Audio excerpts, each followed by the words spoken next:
Hey friend, do you want to learn how I turned this boring ass cradled pine board into a sleek and sexy, fuzzy, velvety board? In preparation for eventually painting it with a spooky skull? And stick around.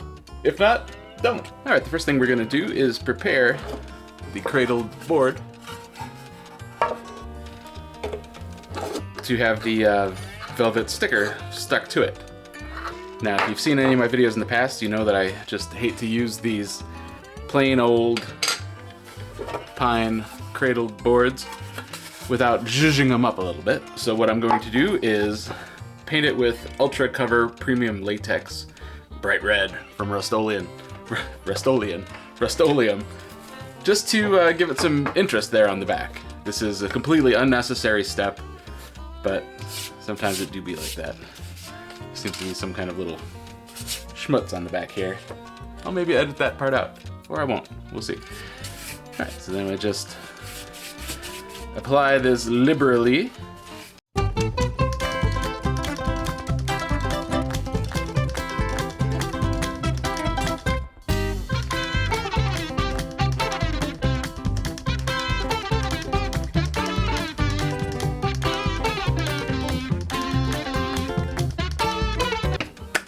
Alright, and there we go.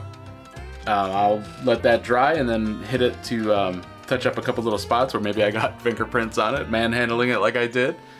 But this thing is ready to go. Next, we're going to apply the self-adhesive velvet panel. First time ever using that. Let's check it out. But first, we're going to take this P80 sandpaper, rough up the surface a little bit.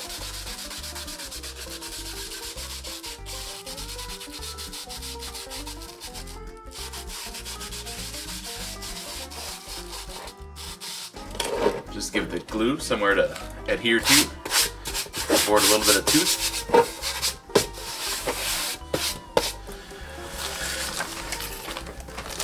Next we'll open this self-adhesive felt fabric. I got this on Amazon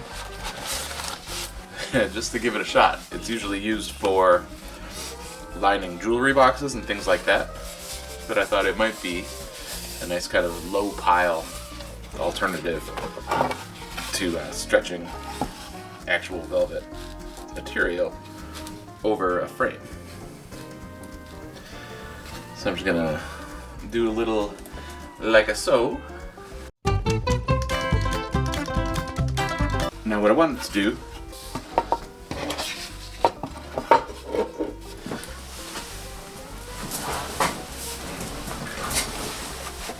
is to add some Gem Tack fabric paint. It's permanent glue. I used it for adding sequins to a canvas. I don't know if you've seen the video of me putting a sequined bra on a harpy, a bare-chested harpy. I got some negative feedback at live shows about the, oh my goodness, showing nipples. Children might see nipples. So I added a sequin bra to her by using this Gem Tack glue and some sequins. Now this is self-adhesive, but I figured I'd give it a little help. And this guy, now I've never used this stuff before, never even peeled it off, so might be some blooper reel action going on here. It seems to be separating well enough except for along the edges. So we'll do one like that. And then just peel that off. This could be a total stinker of an idea. But one thing we like to do here on this channel is to fuck around and find out. Okay, I'm going to do this very slowly. Kind of smooth it out as I go.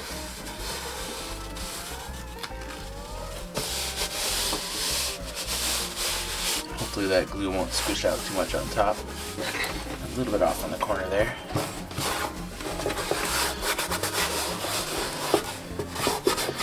I don't know if that's glue squishing out the top. It sure is. Luckily I've got this handy paint rag. Just wipe that off. It dries clear, but I don't want any kind of weird smooderskis on there.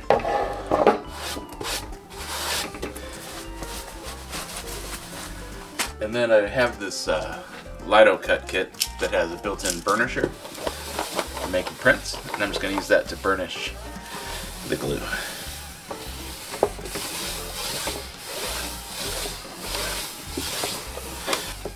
And making glue mess all over the place. This is why we're experimenting, kids. Oh yeah, I put way too much glue up on top there. That came out of the bottle pretty fast. Should have been more careful. But we'll clean that up.